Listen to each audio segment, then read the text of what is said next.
सुनी सभे बहुत ही सुंदर गीत हम सुनावे जात बानी आप सभी के जेके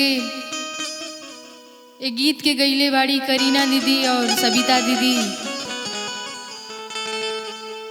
छोटा सा प्रयास करे ताने, अगर आप सभी के अच्छा लगी तो अपन आशीर्वाद बनाए। चूड़ी लहठी